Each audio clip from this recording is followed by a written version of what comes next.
My fiancée sent me a selfie with my best man 5 days before our wedding. The caption read, "We're getting married instead." I replied, "Congrats." Then systematically destroyed both their lives. Buckle up, Reddit, because this story is absolutely wild and I'm still processing what went down 8 months ago. People keep telling me I need to share this, so here goes. Fair warning, this gets pretty intense, but stick with me because the ending is incredible. I'm Jake, 31, and I work as a project manager for a construction company here in Ohio. Nothing glamorous, but the pay is solid, around $82,000 plus bonuses. I also flip houses on weekends with my business partner, which brings in another $25,000 to $30,000 a year. Been doing real estate since college. Started small with a foreclosed duplex and worked my way up. Growing up, my dad always told me, "Son, there's 2 things that'll teach you about people: poker and real estate. Both show you who's really honest and who's trying to deceive you." Turns out he forgot to mention relationships, but I'm getting ahead of myself. I met Jessica about 2 years ago at my buddy Ryan's barbecue. She was this stunning blonde, like seriously gorgeous. Worked as a social media consultant for local businesses. First red flag I should have caught.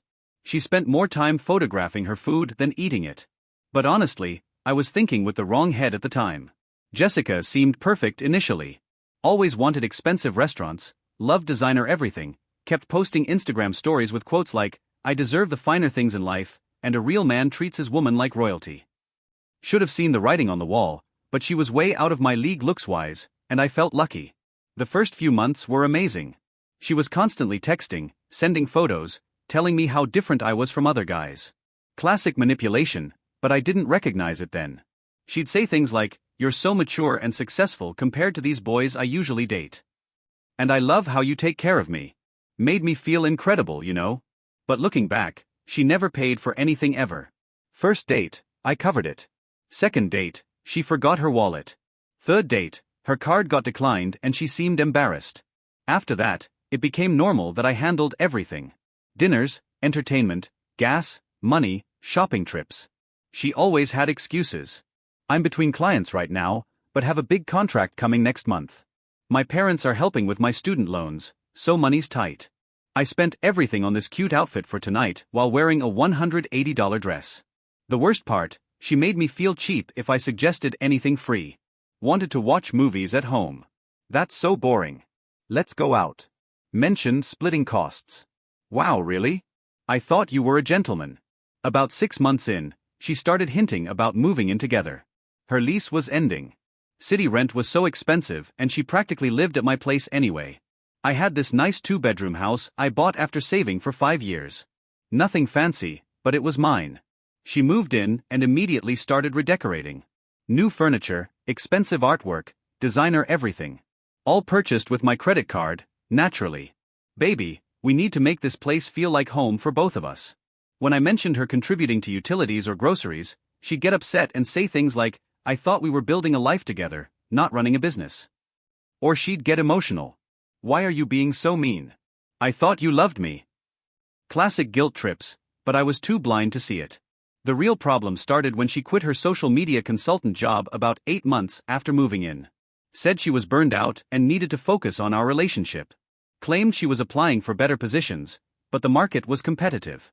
In reality, she spent days shopping online, getting manicures, and posting Instagram stories about being blessed and living her best life. I was basically funding her entire lifestyle while she contributed nothing. Every time I tried discussing it, she'd either start crying or argue about how I didn't appreciate her and how she did so much around the house. The house contribution was minimal, too. She'd run the dishwasher and act like she deep cleaned everything. One load of laundry deserved recognition.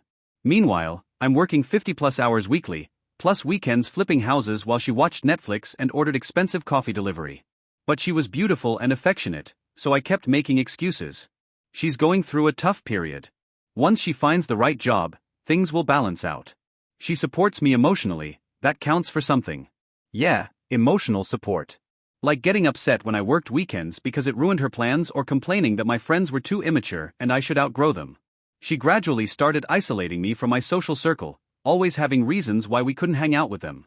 Then about 4 months ago, she started discussing marriage, not romantically, more like demanding it. We'd be watching television and she'd pause to show me engagement rings on her phone. "Look how gorgeous this is." Sarah got one just like it. Then she'd stare expectantly.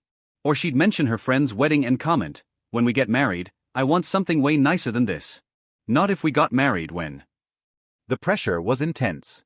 She dropped hints to our families, posted couple photos with captions like, "Can't wait to make it official."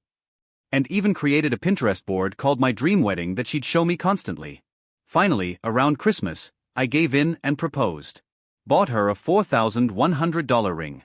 Nothing crazy, but good quality. She said yes, but immediately complained that the diamond was smaller than expected.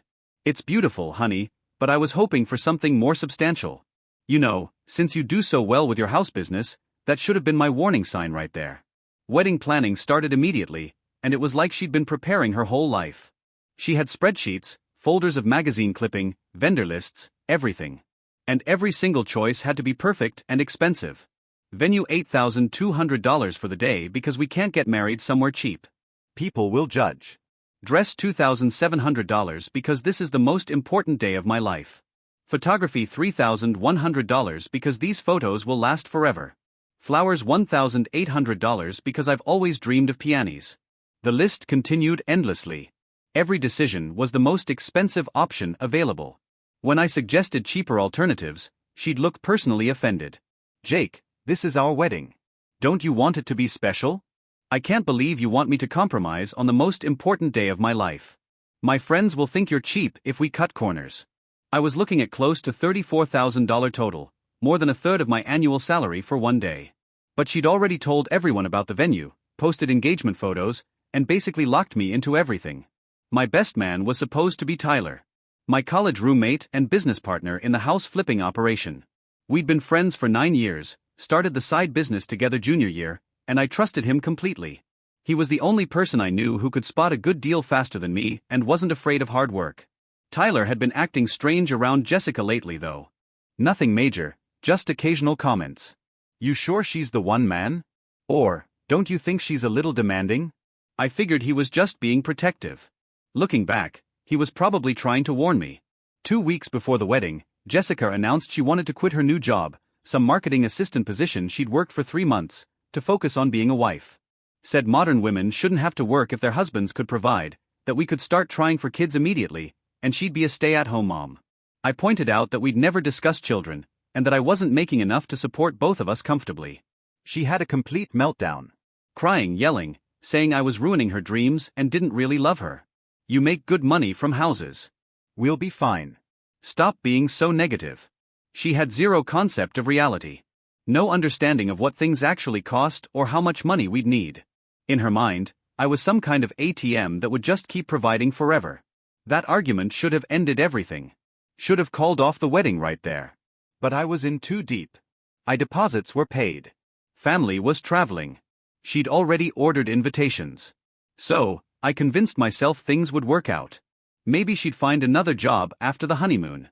Maybe we could make it work. Biggest mistake of my life. 5 days before the wedding, I was running around handling last-minute details. Final headcount for catering, picking up tuxedos, confirming the DJ's music list. Jessica was supposed to handle flower delivery and vendor coordination, but every time I called, she was too busy or would call back later. I was at the construction site. We had a side business where Tyler and I would flip foreclosed houses. Working on this 1950s ranch we'd bought for $47,000. Foundation was solid, but needed new plumbing and complete renovation. If we did it right, we could sell for around $95,000. Nice profit for 3 months' work. Tyler was acting weird though. Kept checking his phone. Seemed distracted. Wouldn't really make eye contact. When I asked if he was nervous about the best man speech, he just mumbled something about having a lot on his mind. Around 2 p.m., my phone buzzed with a text from Jessica, a photo message. I figured it was probably another wedding detail she wanted my opinion on, or maybe a selfie from wherever she was shopping. She'd been sending me random pictures all week. I almost didn't look immediately since my hands were dusty, but something made me wipe them off and check my phone. What I saw made my blood freeze. It was Jessica in her wedding dress. My $2,700 wedding dress making out with Tyler in what looked like the bridal suite at our venue. Not just a kiss either. They were all over each other. Her dress hiked up, his hands everywhere. The caption read, "Thanks for paying for everything. We're getting married instead. Don't worry. Tyler's way better at everything than you. I just stood there staring at my phone for what felt like hours, but was probably only 30 seconds. The sounds of construction, power tools, workers talking, machinery running, all just faded away. I couldn't process what I was seeing. My fiancée in her wedding dress with my best friend 5 days before our wedding. My phone started buzzing immediately. Message after message. Sorry, Jake, but we're actually in love. Tyler's been taking such good care of me while you've been working all the time. You're a sweet guy, but I need a real man. Don't be mad. We'll still invite you to our wedding law. By the way, Tyler's business sense is way better than yours. We're going to be so successful together. Each text felt like getting punched. But the worst part was how incredibly stupid and entitled she sounded. Like she was doing me a favor by letting me know, like I should be grateful for the notification. Then Tyler started texting me. Bro, I'm sorry, but this just happened. We didn't plan this, but when you know, you know. Jessica says you'll understand because you're such a good guy. No hard feelings, right? We can still be business partners. That last one almost made me laugh. This guy thought he could steal my fiancée 5 days before my wedding, and we just keep flipping houses together like nothing happened. I looked around the construction site. Everyone was staring at me. Apparently, I'd been standing there longer than I thought, and my expression must have looked pretty messed up. Everything okay, Jake? Asked my site supervisor. Yeah, man. Just wedding stress. But inside, I was calculating. All the money I'd spent, all the deposits I couldn't get back, the humiliation of having to tell everyone the wedding was off. The fact that my best friend and fiancé had been planning this behind my back. Then something cold and focused settled over me. Not rage exactly, more like the feeling you get when you spot a scammer trying to sell you a damaged house. That moment when you stop being the victim and start planning how to turn the tables. I texted back one word, congratulations. Then I blocked both their numbers. Here's what they didn't know. I'm not just good with construction. I'm good with details. I notice things. I keep records. And over the past year, I'd started noticing some weird stuff about their behavior. Tyler had been asking lots of questions about my finances lately. How much the wedding was costing, what I made from the house business, whether I had savings. At the time, I thought he was just curious or maybe worried about me spending too much. Jessica had been super interested in my business, too. Always asking to see the books, suggesting we should modernize our record-keeping, wanting to know which properties were selling for the most profit. I'd thought she was finally taking interest in what I did for work. Now, I was realizing they'd been sizing up exactly how much they could steal from me. I drove straight home and started going through everything. Bank statements, credit card bills, business records, everything. What I found made me want to punch a wall. Tyler had been skimming money from our house business for months. We had this system where he'd handle the sales and I'd handle the renovation work. Simple 50-50 split after expenses. But when I looked at the actual sale records versus what he'd reported to me, there were discrepancies everywhere. That colonial we sold in March, he told me we got $89,500 for it. Bank records showed the buyer paid $96,200. The Cape Cod from April, he said $76,800. Actually sold for $82,400. Going back 6 months, this guy had stolen almost $19,000 from me. My best friend, my business partner, the person I trusted completely. But that wasn't even the worst part. I logged into our joint checking account, the one Jessica and I had opened for wedding expenses. She was supposed to use it only for vendor payments, and I'd been depositing money every week to cover everything. The account was empty, completely drained, $22,000 gone. I scrolled through the transaction history and felt sick. Sure, there were payments to wedding vendors, but there were also charges to high-end clothing stores, expensive restaurants, a spa day that cost $750, even rent payments to an apartment I'd never heard of. She'd been using our wedding fund as her personal shopping account while also paying for some secret apartment, probably the same place where she'd been meeting Tyler. My phone started ringing. Unknown number. I answered it. Jake, it's me. Please don't hang up. Jessica calling from someone else's phone since I'd blocked her. What do you want? Look, I know you're upset, but this is better for everyone. We weren't really compatible anyway. The audacity was unbelievable. Compatible. We were getting married in 5 days. Well, yeah, but Tyler and I have so much more in common. He actually listens to my ideas about the business, and he's not always working like you are. Plus, he's taller. She said that last part like it was some devastating revelation that would make me understand why she had to betray me. You stole $22,000 from our wedding account. I didn't steal anything. That money was for our life together. I just redirected it toward my actual life together with Tyler. You mean the life you're building in the apartment you've been renting with my money? Silence. Then how did you never mind?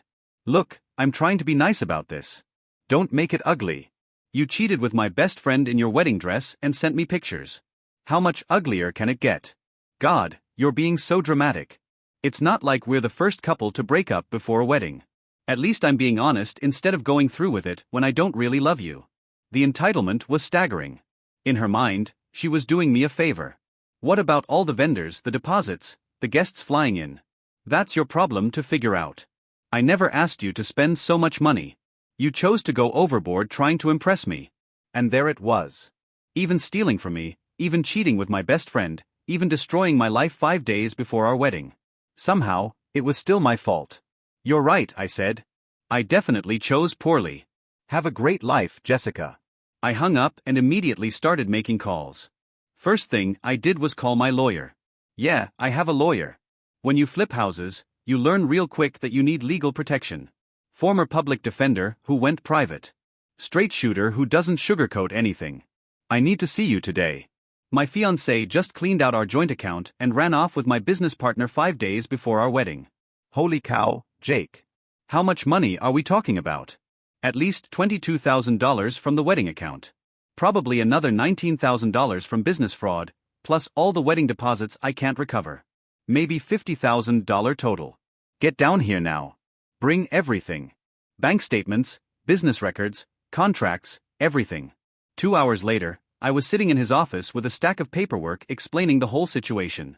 He listened without interrupting, occasionally making notes. Okay, he said when I finished. Good news and bad news. Good news is you've got clear evidence of theft and fraud. The business skimming is definitely criminal and the wedding account thing is at least civil fraud. Bad news is they've probably spent most of the money already. What are my options? Criminal charges for the business theft. That's felony embezzlement given the amounts. Civil suit to recover damages. And we can probably get injunctions to freeze any assets they haven't blown yet. Do it. All of it. Jake, I have to ask. You sure you want to go nuclear? These cases can take years and get expensive. I thought about that text message, the smug entitlement, the way she'd talk to me on the phone like I was the problem. They thought I was some pushover they could steal from and throw away. Time to show them what a mistake that was. All right then. Let's go to work. While my lawyer started the legal process, I began handling damage control on the wedding. Most vendors were surprisingly understanding when I explained the situation. The venue coordinator was actually upset on my behalf. Mr. Peterson, in 12 years of doing this, I've never seen anything so awful. Don't worry about the cancellation fees. We'll work something out. The photographer was cool about it too. Said he'd had clients back out before for various reasons and offered to do a future session at a discount if I ever needed one. But the caterer was different. Some uptight woman who acted like I was personally ruining her day by canceling. Mr. Peterson, we've already purchased ingredients for 120 guests. Our policy clearly states, ma'am, my fiancée stole $22,000 and cheated with my best man in her wedding dress. Send me the bill for your chicken or take it up with them. She shut up real quick after that. The worst part was calling family and friends to tell them the wedding was off. My parents were shocked but supportive. Son, better to find out now than after you're married, my dad said. Trust me on that one. But some of Jessica's family had the nerve to act like I was the bad guy. Her mother actually called me and suggested I was overreacting and should consider counseling to work things out. Mrs. Stevens, your daughter emptied our bank account and is cheating with another man. What exactly should I work out? Marriage is about forgiveness, Jake. Perhaps if you'd been more attentive to her emotional needs. I hung up on her. The apple doesn't fall far from the tree. Apparently, the next few days were a blur of police reports, legal paperwork, and phone calls. Detective Rodriguez from the Financial Crimes Unit was handling the case, and he was thorough. Mr. Peterson, based on what you've shown me, this looks like a pretty sophisticated operation. The timing, the coordination between the two suspects, the way they systematically cleaned out multiple accounts. This wasn't some spur-of-the-moment thing. What do you mean? I mean, they planned this probably for months. Question is, are you their first victim or just the latest one? Rodriguez started digging into Tyler and Jessica's backgrounds, and what he found was eye-opening. Tyler had been involved in a similar situation 3 years ago in Michigan. Different girl, different victim, but same basic scam. He'd befriended some guy named Derek, who owned a small construction business, became his partner in a side venture flipping houses, then disappeared with about $38,000 right around the time Derek's fiancée left him. Jessica's history was even more interesting. She'd been engaged twice before, both times to guys with money. Both times the engagements ended mysteriously right before the wedding. One guy in Kentucky, another in Tennessee. In both cases, she'd managed to walk away with expensive gifts, jewelry, and access to their finances. Your girl's got a type, Rodriguez said. Successful, generous, trusting guys who work hard and don't pay close enough attention to what she's doing. The detective also found something else interesting. Jessica and Tyler had been communicating for way longer than either of them let on. Phone records showed they'd been texting and calling each other for over a year. Basically, since right after she moved in with me. They were planning this from the beginning. Rodriguez said, she moves in with you, gets access to your finances and your business partner, then they work together to extract as much money as possible before disappearing. But Rodriguez wasn't done. He'd also been tracking their recent activity. And what he found made me want to throw something. They're not just stealing from you, he said. They're actively trying to steal your identity too. Turns out Jessica had been collecting my personal information for months. Social security number, bank account details, business registration info, everything you'd need to open credit cards or take out loans in someone's name. We found applications for 3 different credit cards in your name, all sent to that secret apartment address. Total credit line of about $43,000. Luckily, the banks caught the address discrepancy and flagged them as suspicious. Are you serious? It gets worse. Tyler used your business information to apply for a $24,000 equipment loan, claiming it was for expanding your house flipping operation. That one actually got approved. What? The money went into an account with both his name and Jessica's on it. They've been planning to disappear with everything. Your business, your credit, your identity, everything. The arrests went down a week later. Tyler and Jessica were apparently having dinner at some expensive seafood place when the cops showed up. Rodriguez said they both tried to run. Tyler made it about 10 feet before getting tackled. Jessica just stood there screaming about how this was all a misunderstanding. They were charged with theft, fraud, conspiracy, and identity theft. Bail was set at $95,000 each, which they couldn't make since all their money was either stolen or frozen by the court. I watched the arraignment from the gallery. First time I'd seen either of them since that day at the construction site when I got the photo. They both looked terrible. Tyler had lost weight and Jessica's hair was a mess. When they brought them in wearing orange jumpsuits and shackles, I felt nothing. No anger, no satisfaction, no sadness, just empty. Jessica kept looking around the courtroom, probably hoping to see someone who cared about her situation. When her eyes met mine, she had the nerve to mouth, "I'm sorry." Like that would somehow fix everything. Tyler wouldn't even look at me. Just stared at the floor the whole time. The trials moved quickly. Tyler took a plea deal. 6 years in prison plus full restitution. Jessica fought the charges, but the prosecution had overwhelming evidence. Text messages showing her bragging about how easy it was to manipulate me, planning how to maximize what they could steal, even joking about how stupid I was for trusting them. The jury deliberated for less than 2 hours. Guilty on all counts. Jessica got 4 years plus full restitution. During sentencing, she tried the sympathy approach. Cried about her difficult childhood, talked about making mistakes she regretted, even claimed she'd learned her lesson, and just wanted a chance to make things right. When it was my turn to speak, I kept it simple. Your Honor, Jessica Stevens is asking for mercy she never showed me. She's claiming to be remorseful for crimes she spent months denying. She says she's changed, but 3 days ago, she sent me a letter asking if I'd help pay for her legal fees. The judge wasn't impressed. She got the full 4 years. Tyler got out after serving his sentence. Jessica did her full time without parole because she kept getting written up for fighting with other inmates and refusing to participate in rehabilitation programs. I'd almost forgotten about both of them. Honestly, my life had moved on. Got a promotion at work, bought a bigger house, even started dating again. A nurse named Sarah who had her own career and didn't need me to fund her lifestyle. No drama, no games, just a normal relationship with someone who actually cared about me. Then about 6 months after Jessica got released, my phone rang. Unknown number. Jake, it's Tyler. I almost hung up immediately, but curiosity got the better of me. What do you want? I need to talk to you. I'm in a really bad spot, and I was hoping maybe we could work something out. Work something out?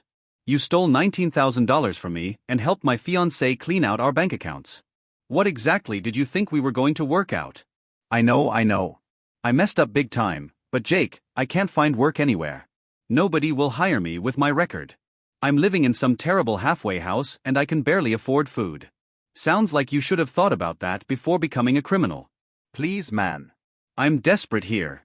I tried reaching out to some of our old contacts, but they all know what happened. Word gets around, you know. I can't even get a job at fast food places. There was something pathetic in his voice that I'd never heard before. Tyler had always been confident, smooth-talking, the kind of guy who could sell anything to anyone. Now he sounded broken. Why are you calling me, Tyler? Because I was hoping maybe you could put in a good word for me somewhere. Tell people I paid my debt and learned my lesson. I know it's a lot to ask, but you're the only person who might. You want me to help you get a job? I'll do anything, Jake. Minimum wage, part-time, whatever. I just need something so I can get on my feet. The nerve of this guy. 4 years in prison, and he still thought he could manipulate me into helping him. Tyler, let me ask you something. When you were planning to steal my money and sleep with my fiancée, did you ever think about how it would affect my ability to trust people? How it would mess up my relationships and my business? Jake, did you ever consider that maybe I might have trouble sleeping at night, wondering if everyone around me was just waiting for a chance to betray me? I'm sorry, man. I really am. I know I can't undo what I did, but you're not sorry about what you did, Tyler. You're sorry you got caught. There's a difference. That's not true. I've had 4 years to think about this. I know I hurt you and I want to make it right. Make it right? You want to make it right? Yes. Whatever it takes. I let that hang in the air for a few seconds, then started laughing. Tyler, you know what would make it right? If you could give me back 4 years of my life. If you could undo the trust issues you created. If you could bring back the business relationships you destroyed. Can you do any of that, Jake? Please. The answer is no. No, I won't help you get a job. No, I won't put in a good word for you. And no, I don't care if you're living in a halfway house eating instant noodles. Come on, man. Don't be like this. Don't be like what? Don't be like someone who remembers when his best friend betrayed him for money. You made your choice, Tyler. Live with it. I hung up and blocked his number. 2 weeks later, Jessica called. Same unknown number trick, same pathetic tone, but her approach was different. She went straight for the emotional manipulation. Jake, I know you probably don't want to hear from me, but I'm in serious trouble and you're the only person who might understand. Understand what? I can't get my life together. Nobody will hire me. I can't find a decent place to live and I'm basically broke. 4 years in prison destroyed everything. Good. Don't say that. Please. I know I hurt you, but I paid for what I did. Isn't that enough? You paid what the state said you owed. That doesn't mean you paid what you actually owe. What do you mean? I mean 4 years in a minimum security prison isn't nearly enough for what you put me through. You didn't just steal money, Jessica. You stole 2 years of my life. You made me question my judgment about people. You turned my best friend against me. I never meant for any of that to happen. Nonsense. You meant for all of it to happen. You planned it, executed it, and the only reason you feel bad now is because it didn't work. She started crying. The same fake crying she used to do when she wanted something. Jake, I'm begging you. I need help. I need someone to give me a chance to prove I've changed. You've changed? Really? Yes. Prison was horrible. I learned my lesson. I just want a normal life now. What kind of help are you looking for, Jessica? Maybe you could help me find a job or a place to live. You know people in the community and you want me to help you find a job. I know it sounds crazy, but you're successful and respected. If you vouched for me, people might give me a chance. The entitlement was still there. Even after everything, she still thought she could use me. Jessica, let me tell you what's going to happen. You're going to hang up this phone and never contact me again. You're going to figure out your own life without my help. And you're going to remember that every difficult day you have for the rest of your life is a direct result of choices you made. Please don't do this to me. I'm not doing anything to you. You did this to yourself. I'm sorry. I'm so sorry. I know I messed up, but I was different then. I was stupid and greedy and I made terrible mistakes, but I've changed. Have you? Yes. Then you won't mind that I'm recording this conversation. Dead silence. Jessica, you still there? You're recording this? Yep. And I'm wondering if the person who's changed and learned their lesson might want to add anything else. Maybe explain why you really called. More silence then. I need money. That's what this was about. You were going to work up to asking me for a loan or rent money or something, weren't you? Jake, 4 years in prison and you're still trying to con me. You haven't changed at all. I could hear her breathing getting heavier, like she was working up to something. You know what? She finally said, and her voice was different now, harder. Forget you, Jake. You think you're so much better than me? You're just a boring construction guy who got lucky. I gave you the best 2 years of your life and you're too stupid to appreciate it. There it was. The real Jessica. The mask had finally slipped completely. I made you feel important. She continued before me. What did you have? Work and your stupid house hobby. I made you feel like you mattered. You made me feel like an ATM. You were an ATM. That's all you were good for. You think I enjoyed pretending to be interested in your boring life? You think I liked being intimate with you? I did what I had to do to get what I needed. And what you needed was my money. Exactly right. And you know what? I'd do it again. You were pathetic and desperate and easy to manipulate. If you hadn't gotten lucky with Tyler running his mouth, I'd have taken you for everything. But I did get lucky. And now you're the one who's pathetic and desperate. This isn't over, Jake. You think you won, but I'll figure something out. I always do. No, Jessica. It is over. And you know how I know how? Because in 5 minutes, I'm going to send a copy of this recorded conversation to every parole officer, halfway house, and employment agency in the state. Good luck explaining to them how much you've changed. You can't do that. Watch me.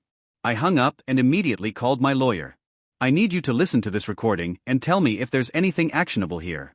An hour later, he called back. Jake, this is gold. She basically admitted to committing fraud with intent to commit more fraud, plus the implied threats at the end. I can have her parole revoked by tomorrow morning. Do it. 2 days later, Jessica was back in prison for violating parole. Turns out admitting you'd commit the same crimes again doesn't look good to parole boards. Tyler called me one more time about a month later, but I didn't answer. Just let it go to voicemail so I could hear how desperate he sounded.